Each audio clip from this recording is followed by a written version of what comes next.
best friend.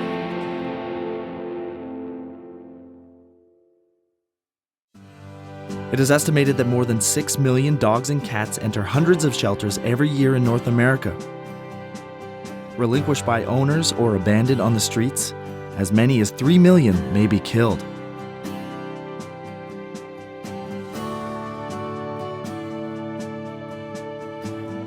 The number one way that we can help reduce the number of animals that are entering shelters is to spay-neuter our pets. We can reduce the number of dogs staying in shelters by educating people and encouraging adoption. We need to wipe away those misconceptions that people have around what shelter dogs are about or what rescue dogs are about, and realize that every one of them has their own personality. Whether they're a puppy or a senior, they still have an incredible amount of love to give.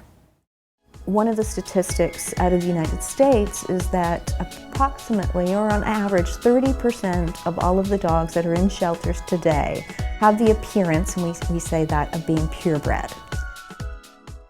As far as rescues are concerned, yeah, I would absolutely adopt a dog over buying a dog. My motto is adopt before you shop, because there are thousands of dogs out there that need homes. I would absolutely recommend adopting a rescue. I think from this point forward, that's all I'm ever going to get. I would definitely recommend people going to rescues. Oh, absolutely. I'd recommend adopting to anybody that needs a lifesaver. I just can't picture life without him anymore. He's just such an important part of our life, and he's a blessing. And it was so amazing that we were able to get him. And it was a rescue. There's lots of wonderful rescue dogs out there, and they need homes, and you'll get more out of it than you give, believe me.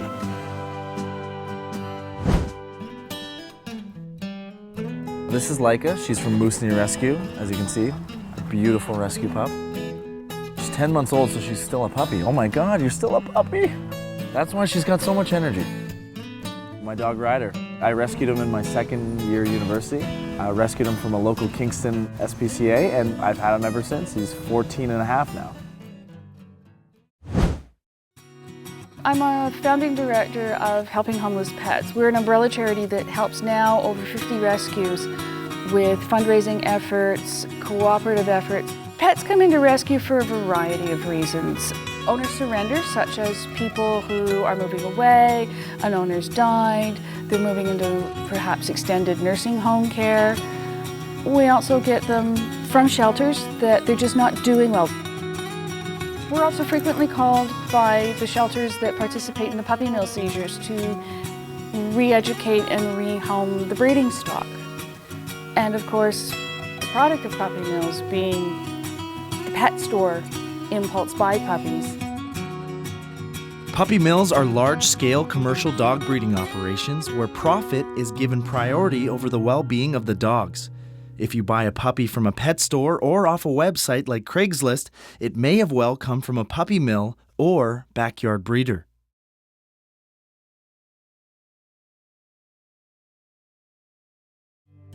I'm a director of Helping Homeless Pets and of Tiny Paws Dog Rescue. And there was a pet store in Oxford County and was going bankrupt.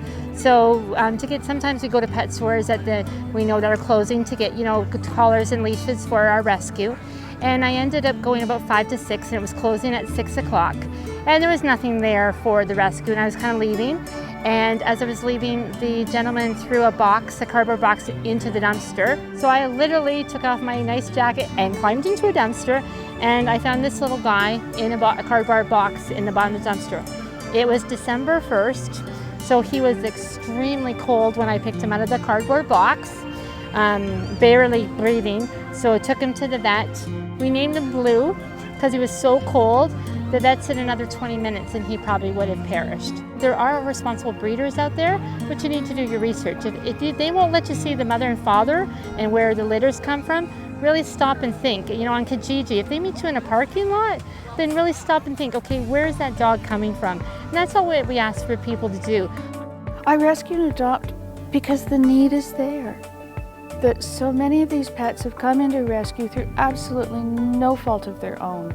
and they deserve that second chance. And we deserve the chance to be loved by them, because it truly is a special love from a rescue. Currently, I am fostering with Canadian Chihuahua Rescue and Transport. They're a great organization who help Chihuahuas in need. I think they know when you rescue a dog, I think they actually know you rescued them, and the amount of loyalty and trust that they give to you is far different than any other dog that I've seen. They're looking for homes. They're loving, sweet animals who deserve a second chance. A lot of times they were given up for no reason, no fault of their own. And every dog that I've had come into my house, whether it be foster dog, whether it be Harley, who I adopted, they're just awesome little dogs. Boxer Rescue has been in existence for about 13 years. Overall, we've rescued about 650 dogs all across the GTA. We have about 75 volunteers, and we have dedicated foster homes. These dogs are retrainable, and you're doing a good thing because you're providing a loving home for a good pet. People think that every dog within a shelter has behavior issues. It's simply not true. And one of the things that I've found is that dogs that come from shelters, their hearts know that they have been given a second chance, and they give back with so much love and so much commitment and dedication. I got Lindsay a couple of years ago. I wasn't looking for a dog at all. The lady that was fostering her said, "I think she'd be a really good match for you." So it took us about a week to kind of decide to give her a try, because she's whining, because she's always afraid somebody's going to leave her. Yeah, nobody's leaving you. You're right here. You're good. I think whoever had her before, they didn't do anything with her. So she was eager to do all kinds of things. She's quite active. I've trained her. She was not supposed to be very trainable. Over. But the first thing she learned was sneeze and scratch. But you get her going and she does the zoomies. This little girl runs like the wind. So we do agility and good fun. But she's a good little girl. I wouldn't trade her for anything.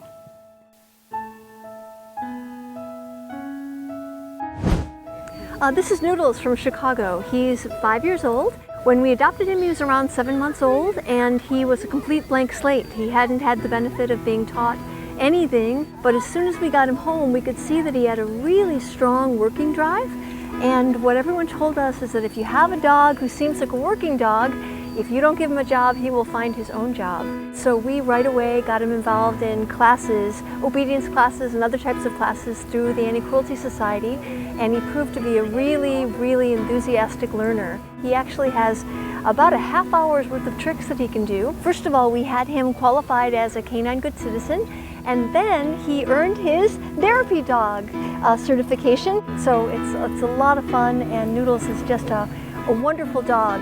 But also, we think it sort of demonstrates that if you use good positive reinforcement training, any dog can turn out to be just a wonderful dog. Some trainers in New Zealand even taught 3 rescue dogs from the SPCA to drive a car to promote how intelligent, talented, and trainable they are.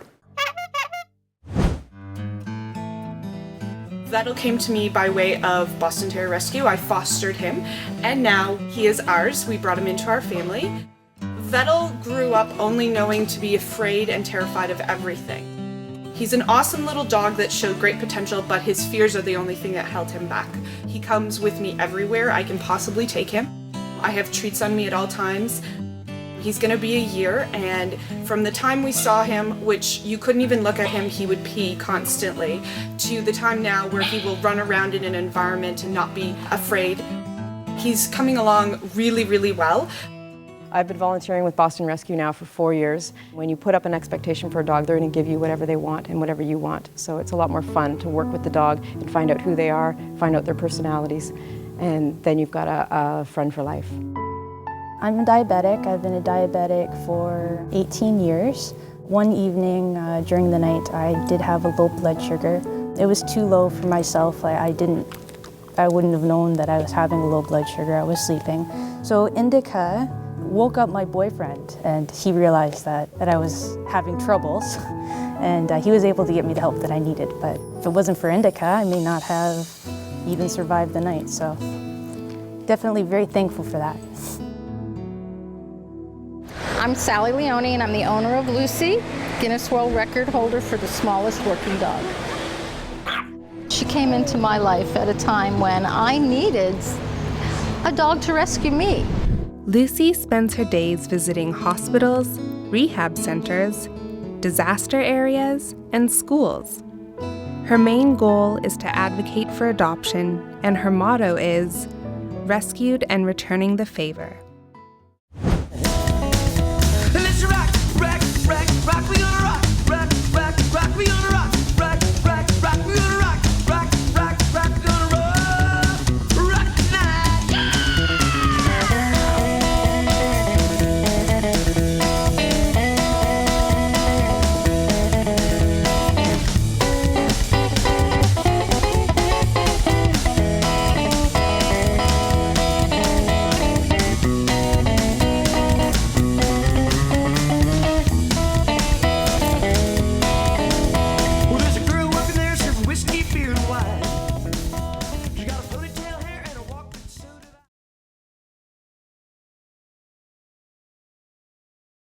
There's an incredible wealth of information available on the internet where people can find out what it means to have a four-legged friend as a family member. Research it, find out that different breeds have different requirements, how a smaller dog doesn't need as much necessary time outside walking. A larger, more active dog needs to be out with long walks. If you aren't able to make that commitment, you really need to think about it. Being that he's a giant, he needs to be exercised a lot, and he eats a lot of food. I walk him 8 kilometers in the morning, 8 kilometers at night. It's good for him. It's also been amazing for me. Ultimately, he's just what the doctor ordered for me, right? So, yeah, he's awesome, and I would do it again in a heartbeat, definitely. Tandem's a very playful dog. These dogs need a lot of exercise. They're full of energy. They just love to play with toys all the time. They're just a wonderful breed. I think people are a little disillusioned when they get a Chihuahua. They think they're looking for a dog to carry around in your purse. What people don't necessarily realize is Chihuahuas are just like any other dog. Whether they're 2 pounds, 3 pounds, or 6 pounds, if you don't train them, if you don't socialize them properly, you're going to run into issues. We also see people who took on more than they anticipated, and within anywhere from a week to 6 months to a year are surrendering the animal back to us simply because it was more of a commitment and more time consuming than they ever thought it was. At 8 weeks old, he had been adopted with one of his litter mates, and he was locked up in the kitchen for most of the day while the owners were away at work, and he was destroying the kitchen. So they decided they couldn't keep him anymore and brought him to a rescue. So to me, that was an interesting dog because first of all, he seemed like he was bored. He's a dog that wanted to do more, and I was looking for a busy companion because I like to do agility, I like to do dog sports. Remy's litter mates, Chevy, Cord, and Cutter, have been happily adopted, along with Rip the disc dog. They are amazing athletes, just like Remy. Working with Boston Rescue, after having a Boston Terrier, I realized how many dogs are surrendered because of their high needs that people don't recognize. And it's been a lot of fun teaching people that the dog is going to suit their lifestyle as opposed to what they think is really cute and they want to bring it home.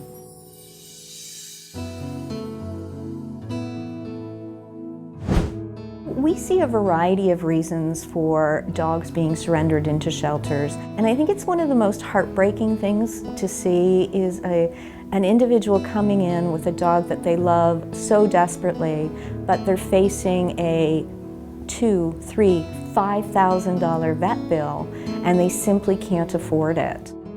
This is my puppy, Arthur. Arthur is now 18 months old. He came to me at the age of 10 weeks when the breeder took him to the veterinarian to be euthanized because she hadn't sold him. Arthur was born without eyes, and it has never made a difference to him whatsoever. He gets around just fine. He can map our house, friends' houses, my sister's home. Arthur is all puppy and all boy. He is in no way, shape, or form handicapped. He lives with the rest of the gang. He plays with them, chases them, pesters the older ones. And the word that people use the most to describe him is joyful. And he truly is. That's what he's given me the most, is the joy of life and the joy in the simple things. And I truly think he believes that the other dogs are pulling his paw when they say, "Mom's not home, the lights aren't on yet." Hey, sweetheart. Timmy is a dog I've recently adopted from a rescue group from My Heart Rescue. And he is approximately 10, 11 years old, and he was found in the streets in Oshawa, fending for himself until a gentleman that was feeding him was able to capture him. That kind gentleman brought him to a rescue group but didn't realize it was a high-kill shelter. From My Heart Rescue saw that he was going to be put down and euthanized, and within the day they took him, and I finally read his story and adopted him.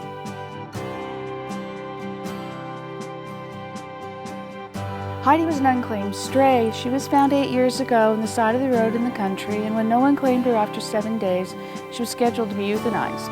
And she was found handicapped at that time, so basically she was just abandoned.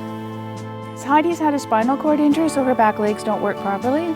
Heidi uses a wheelchair, wears a baby diaper, and she rules the roost. The biggest thing Heidi has taught me is to go on in life, that she's come through so much, left virtually for gator bait in South Carolina, dealing with her handicap. She does three-point turns in her wheelchair, bringing such joy to the seniors in the seniors' home. Whatever's happened in your life, you can still find the good, and you can still go on, that life does continue. So this is Boomer. He's about 6 years old now, but he's been paralyzed his whole life. We rescued him when he was about 4 months old. He was originally from a puppy mill. He was going to be destroyed at the puppy mill, and he wouldn't have done well in rescue because he wouldn't have been adoptable. I was able to get him when he was about 4 months old, and we started trying to do physiotherapy and so on and so forth, but it became apparent that it was total paralysis, so there wasn't anything we could do for him that way. But he got his first set of wheels when he was about 9 months old. He's a fantastic dog. I have a 1-year-old golden retriever that was an owner's surrender when she broke her leg and had to be fixed. She came in with a few problems and we had to work on her. It's a lot of work, it's a lot of time and effort that you need to put into dogs when you're training and as they go through the ages and stages of their life, but it's a lot of fun when you work hard at it. We, of course, see allergies come up. I have an 8.5-year-old Boston Terrier named Indy, and I got her at 10 weeks old from a family that had surrendered her when they realized there was allergies in the family and she needed a home right away. Bobby, he was in a garage. He was a shop dog. And after that, he went to a couple in Birchhaven because the previous people had a child that developed some sort of serious ailment, and they had to make a decision between their dog or their child. The cost of ownership, of course, is incredibly important to consider. So providing medical care, food, little things we love to give our pets is a cost that we need to be able to take into account and budget for and know that we're prepared to or we're capable of managing on an ongoing basis. So really do that research, go on the internet, talk to friends and family. It is such a commitment, and it's not a commitment you can make for someone else. And I really encourage people, if they aren't into owning a dog for 10 to 15 years, then fostering is another way to bring a dog into your life for a short period of time and move it on to its next future home. Here at the Toronto Humane Society, we monitor the length of stay of all of the animals that come in, and that's something that we work diligently to reduce as much as possible. We see dogs that come in, especially little puppies that are gone. The first day we put them up for adoption, we have maybe a senior dog who has a medical issue and is going to require an ongoing medical care that can take 30, 60, 90 days. We've developed this incredible foster program and a foster to adopt program where we work with families who are willing to take dogs out of the shelter, have them live within their homes while they're waiting for that new forever home. So that's one of the ways that we try to help our canine friends here at the shelter so that they don't have to spend 30, 60, 90 days within a kennel here at the shelter. I actually am a foster home for Tiny Paws Dog Rescue. Bobby, although my own, I've also fostered over 30 dogs for Tiny Paws as well. This dog right here is Roxy. She's my current foster. She's one of 2 foster dogs that I have right now. She's part of a bonded pair, herself and her brother Diesel, who's a min pin. Were turned into the animal shelter.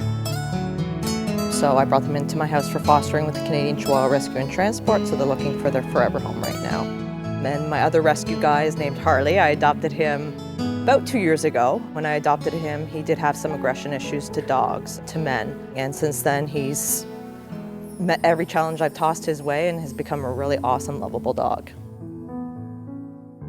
There is a dog out there for everyone. You just have to read the personality and what the foster parents have said about the dog and make sure that it fits with your personality and your lifestyle. And the good thing about rescues is many of them are already trained. I wanted to cry every time I read his story, and when I met him, hands down, he was my dog.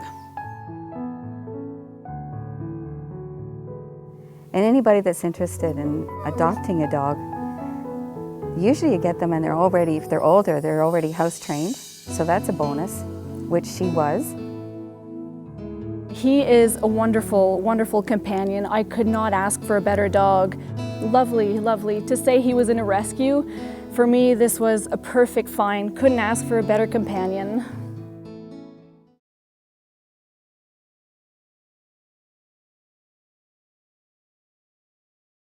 Puppies are like babies. They wake you up in the night, they get underfoot, they make giant messes all over the place. They want to play. They're just like taking a little baby home.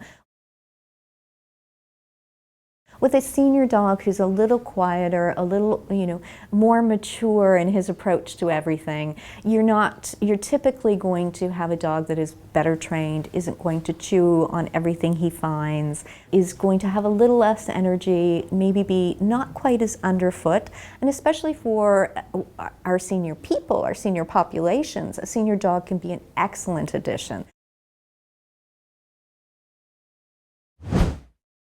When you adopt a rescue dog, you save 2 lives, the dog you adopted and the dog who gets to take its place in the shelter or foster home. Just reminding everyone that rescue dogs rock, and please adopt, don't shop. Find out more about adoption and rescue organizations at talenthounds.ca. Well, there's a girl working there serving whiskey, beer, and wine.